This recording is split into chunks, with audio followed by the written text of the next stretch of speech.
You are listening to Inspired Caring with Michelle Magner, episode number 121.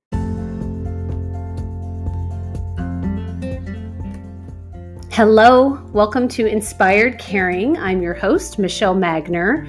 If you are caring for an older family member, this is the podcast for you. Each week, I bring insight, tips, inspiration, and strategies to help you care for the people that you love without losing yourself along the way. Having cared for both of my grandmothers, I've helped manage everything from hospital stays, households full of belongings, to navigating senior living and end-of-life care. And I've worked in senior living as a result of that experience, serving my residents and their families as they've been on this journey too. Thank you for joining me today, and I hope you enjoy this episode of Inspired Caring. I can feel the energy mounting, so we're going to dive in. Welcome. I'm so glad you're here. Thank you. I'm so excited to be here with you. Yes, I want to hear about Compassionate Callers and your background and what led you to where you are today. Yeah, so Compassionate Callers is a business I started in March, and it is a calling service that actually works nationwide because it's not hands-on, there's no in-person, but we're able to call people up to 5 times a day, 7 days a week. And I say that can be a range of anything. So loneliness, it can be medication reminder, meal reminders. Actually, I'm starting to focus on latchkey kids because truthfully, here in Arizona, as some of you may know, we're having some teacher issues and we have no aftercare programs anymore. And when parents both work full time and their kids have to go home, they worry, but they're working and it kind of puts them in a bad spot. So that's where we can come in and call your kids and make sure they got home safely. So that's kind of my new avenue is the latchkey kids. However, obviously I've always been focusing on the seniors. I actually have a degree in gerontology and have been working in this field for over a decade. What led you to this path? Like not just starting your company, but how did you end up getting interested in gerontology? Yeah, no, it's a good question. I know it's so niche, so it's so random, but so I grew up in Scottsdale, Arizona, and my parents, honestly, over 25 years ago, maybe 30, brought home and said senior care to the Valley. They were the first people to bring the franchise here. They had 4 franchise offices. Yeah. So it kind of just felt like it was in my blood from day one. Every meal, it was senior citizen talk or something in the realm of it. So I always have had the knowledge of it, and it kind of just felt like second nature to get into the same business. They've sold over 15 years ago at this, no, not that long ago, but they retired. And then on a personal note, my father actually got diagnosed in his late 50s with dementia and died in his early 60s.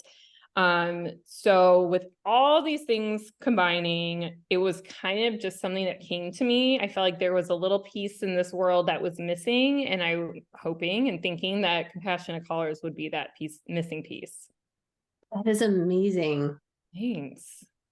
Thank you. I'm a little just like starstruck and spellbound right now. So they aren't the owners of Homestead. Right. That was birthed in my hometown of Omaha. Yep. Like Cherry and Lakeland is very much present here in Omaha, still doing things. Yeah. So my whole life they would go to conferences in Omaha. I never went because I was a child, but we constantly were eating Omaha steaks. We had them delivered to our house all the time. Okay. But yeah, I could see that you totally know it. And my mom was one of the first people to have a franchise, which was pretty cool. Is amazing. This is just a reminder, everyone, that we are all connected because Bina and I met on the internet. Like I think we got connected on Instagram and one of the medias, yes. Whatever it was, right? And we've been, following each other's and supporting each other's work. And I invited you on the podcast, and we're all just connected. Yeah, I 100% agree, Michelle. Like I knew you said Omaha, but it didn't even connect until I brought it home instead. I'm like, does she would know it? Of course. Hey, oh, Yeah. that's so beautiful. So you were like, I'm going to college and I'm going to study gerontology. It's very niche. And I love that you found a gap in the system, because this is what is going to turn the tide for us as a culture, as a society. This is unsustainable, the way that we are aging right now. And the programs and services that have historically been in place are important and worthwhile and foundational. And we need to be thinking and reinventing what people need. So you saw this need for a calling service. Yeah, I did. So what really is part of the driving factor is when my dad was diagnosed and then got to the end, we placed him. And we're very fortunate, and you know, it's just part of the story, but we were able to place him in a beautiful place in Scottsdale. And I would go, a working mom, 2 little kids, and I was treated like gold. And I just knew this was not reality for most people. And I just knew that, you know, while I was having this experience, so many others weren't. And I wanted to make anything for them easier and more accessible. And that's really where I came up with this calling service. It's I offer 3 packages. It's a very low monthly cost.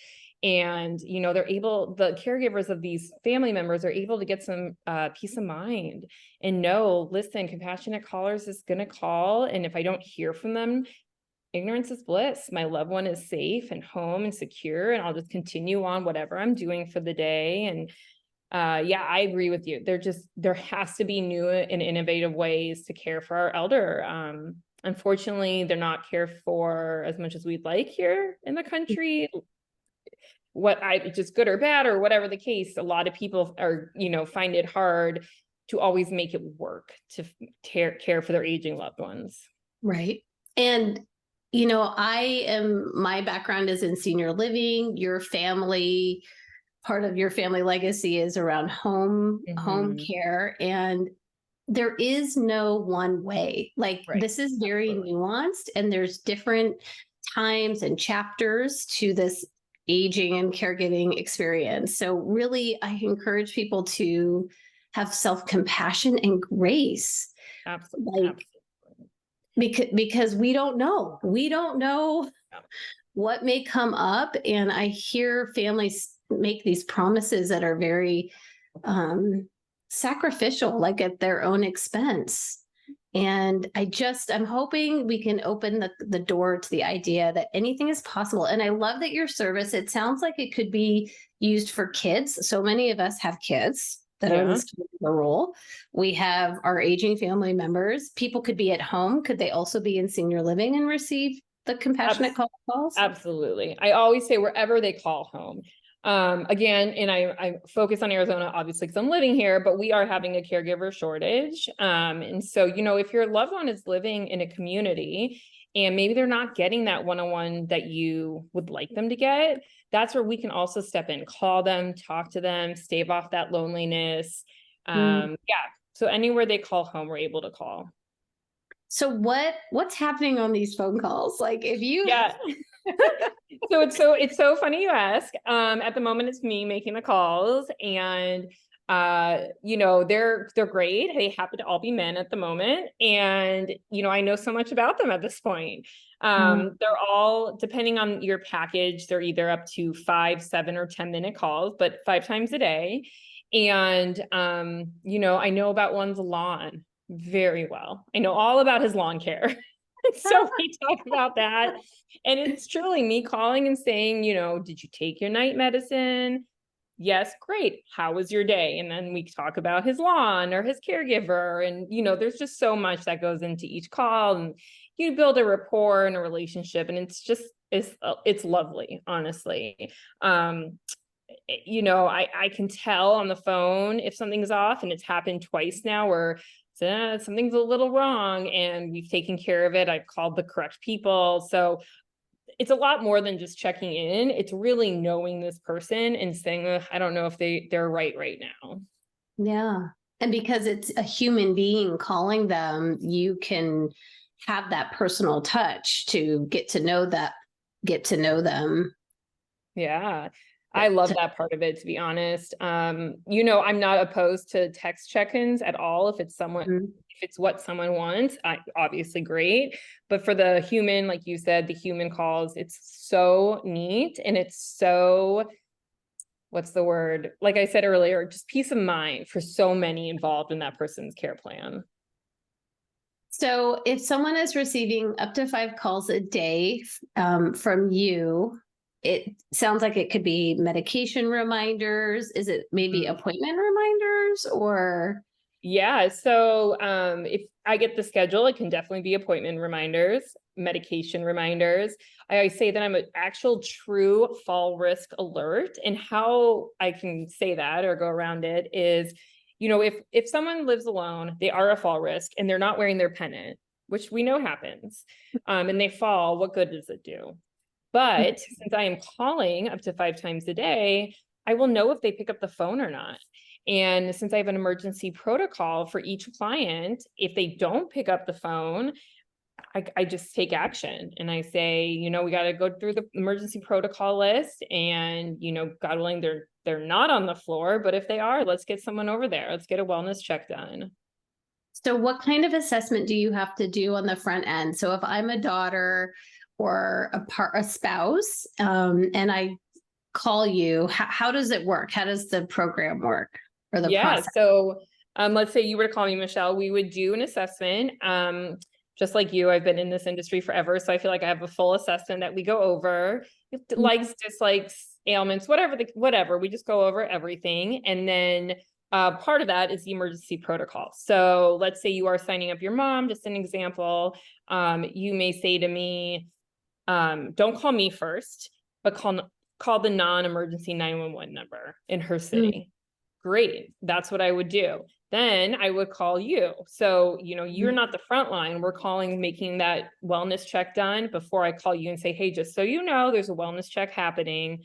So that's, each individual get their own care plan in that sense. So like I work with geriatric care managers, and some of them, they're the first line, they're the first call instead of a 911 or a family member. So it just depends on the situation.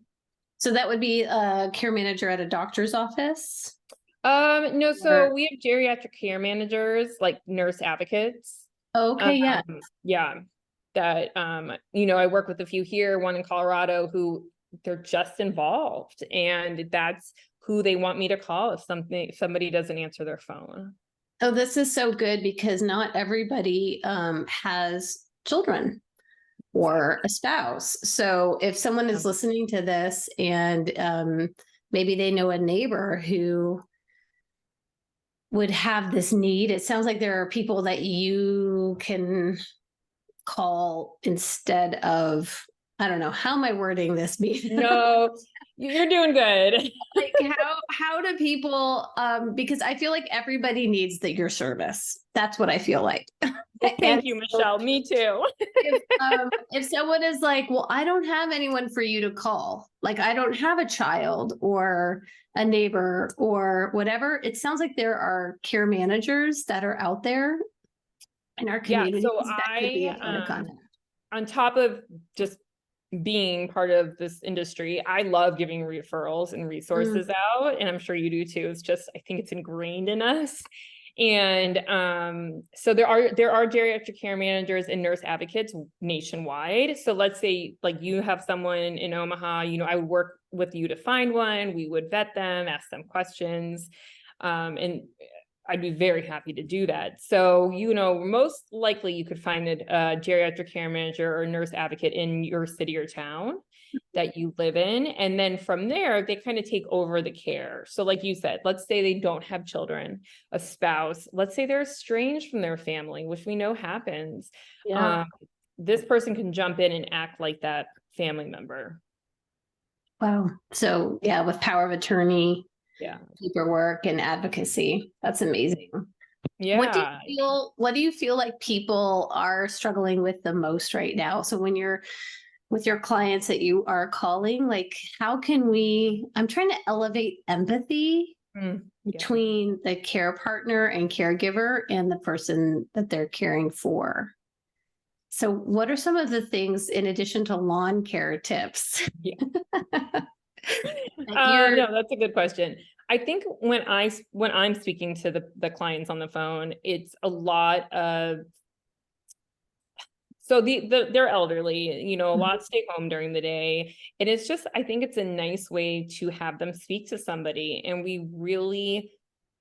being me, really listen. Like one guy I know, he owned, excuse me, a video rental store, and we talk about movies all the time. And I think it just is a really nice feeling for him to be so listened to and talk about a passion of his. I know it doesn't sound like empathy or empathetic, but you know, we're talking about stuff he loves. And I try really hard to, how do I word this? Like get into his life so that he can Mhm. feel appreciated, and that he, you know, his time here matters. And he loved owning this video store. So I hope that answered your question, but Yeah, I think, no, I think you're helping them kind of weed out their legacy, and you're focused on them and what's important to them and their hobbies and what's of interest. I think as caregivers, I would get very caught up in the logistics of what needed to happen next. Like, well, you've got this doctor's appointment, and then I do that with my kids. absolutely, me too with mine. I'm like, oh, basketball's tonight. We got to plan this to be here. Yeah, I totally get it. Yeah. So I love the name of your company, Compassionate Callers, because you are helping dial into something that I think we're starting to lose a little sight of, which is just having compassion for one another. Yeah, I think I agree with you. It's sad, and I do think it kind of comes from that shortage. Hmm. I don't know about where you are, but like when I go into stores around town here, like there are literal signs that don't be mean to the employees that showed up today. Like I think you're right. Like a lot of people are feeling that disconnect, and I just it's sad. It seems like a different world. I don't know. Yeah. How, so you started in March, Yeah. and it is August right now as we record. So the platforms that you're speaking on, how are you getting the word out about this? I'm so excited that we'll have this audience to introduce you. What are some other ways that you are sharing this message? Well, I am so excited. So thank you for having me on this. And I am in networking groups. I do ads on social media.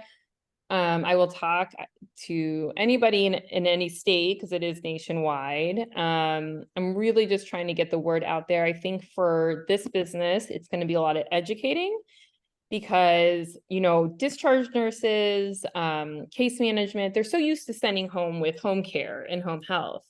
But if people That's can't afford home care, you know, or they can only afford the minimum per week, I'm another resource and option. But I think it's a big mind shift because I'm new. They don't really understand that you know, you can refer to me in that sense, in the whole discharge game. You can say, you know what, if you can't afford home care, let's do compassionate callers.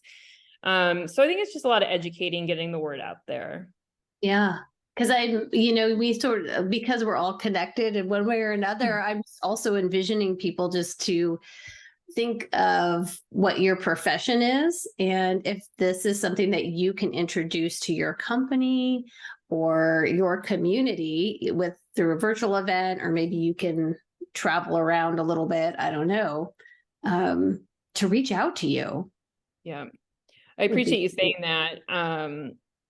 I actually think it's such a benefit to companies to offer this to their employers. I've just been doing my own research just because of what I do. And Mhm. you know, there's so many family caregivers that are in that whole sandwich generation, which we haven't even touched on yet, who are working full time, who do have the aging loved ones, who have the younger kids, and work kind of becomes the low guy on the totem pole. And you know, they're showing that this is a true thing that's happening. And if they were able to offer their employees this benefit, like I said, I can take that off your plate during the day, make those calls. You don't have to worry unless you hear from compassionate callers. You can know your loved ones are safe and secure wherever they call home. That's so great. Yeah, So if thank you. someone was to subscribe for, do one of the monthly packages, can they divide the calls between parents and children who you're calling? Great. That is a great question. That has not come up yet. Let me think about that. I'm just thinking, like, I need you to check on my mom at 10 and 1 and 4, but I need you to check on my kids at 2:30. No, that's a brilliant question. Let me think on that. Okay. Please, if anyone else feels that, contact me. I'm going to think on that one. Because I that, like yeah, that. could be like a little add-on thing or a divide and conquer thing. So that'll be good. Yeah, no, my God. Great question. Seriously. What do you feel like people need to hear or know? So, if someone, I mean, everybody that's listening, most people are in a family caregiver, care partner role. What, and you've been at this for quite a while, helping aging people and serving seniors. What should people take into consideration? You touched on it earlier, and I think you are so right. Give yourself grace. This is Mm. not easy. There is no handbook, unfortunately, and every situation is going to be different. Another thing that I know some people find it hard to do, and I get it, it's prideful, I understand, but take advantage of the resources that are out there. Compassion Callers, for example, is the low cost resource, but there's many others out there. You can find a free support group, which I highly recommend to most of my family caregivers who are dealing with an aging loved one. So that's big. Also, talk therapy. I just say to all the caregivers out there, and trust me, I know it's easier said than done. I went through this with my dad, but take care of yourself as well. It would be so tragic if something you just burnt out on your end and your loved one and you then needed some help. We want to make sure you're taking care of yourself, and you're using what resources are out there. Yeah, that's beautiful. Because I think so many people don't identify as a caregiver. So it doesn't occur to them to access caregiver resources. Yeah. I Um, agree. I agree with you, and I do agree with you. So I completely understand that. yeah. Yeah. So you also were on a caregiver journey Yeah. personally for some Yeah. Have you been on one personally? Yes. So I was the primary family caregiver for both of my grandmothers from age like 27 to 36. So Wow. while we were having our babies, I was the one that was in charge of everything for them, medically, financially, everything, doing the moves. And then we inherited both of their homes with all the stuff in it. And then more recently, my mother-in-law was living with dementia for a really long time, and she just passed away in April. Wow. And February prior, so 14 months prior, my father-in-law had passed away with a terminal cancer diagnosis. Oh So my he God, was her Michelle. caregiver Yeah. for a really long time. And then we got to the point when it was just best for her to be in senior living. So Mm-hmm. she moved to senior care. And like it was within 6 months, like he got a diagnosis. We moved her to senior living. It's just, yeah. So Wow. It's a lot. See, and you're a prime example that it just happens to everyone. There's no playbook, and it's just tough. And I'm so sorry you went through all that. well, and same for you. And it's such a connecting force for us, right? To hear that other people are on this journey and they are in the weeds Yes, going through absolutely. it. And there are resources out there like compassionate callers that are here to help. So Mhm. what what a beautiful thing. How do people find you? Like how do they track you down and follow you? Yeah, no, I appreciate it. So like Michelle and I met, I'm on Instagram, Facebook, LinkedIn. I think that's it for the social media. I'm very accessible, so just feel free to DM me. You can email me at inquiries@compassionatecallers.com. I just feel like I'm pretty easy to reach, pretty easygoing, and I want to help. Like creating these care plans, I love it. Like it's just something I love to do. And being able to give other caregivers, family caregivers, some peace of mind, since you've been through it and I've been through it, is something I am very big on, because like I mentioned earlier, we just need it. We need to do this for ourselves. Yeah, we're under too much stress and duress. Absolutely, absolutely. And a lot of time you don't give listen, I'm guilty of it too, but it's hard to give yourself grace. And that's what I'm would love to just give people, give them respite, give them that hour back of their life, whatever, just so they can have time for themselves. Yeah, that's beautiful. Well, thank you for being here today. Thank you, Michelle. This is great.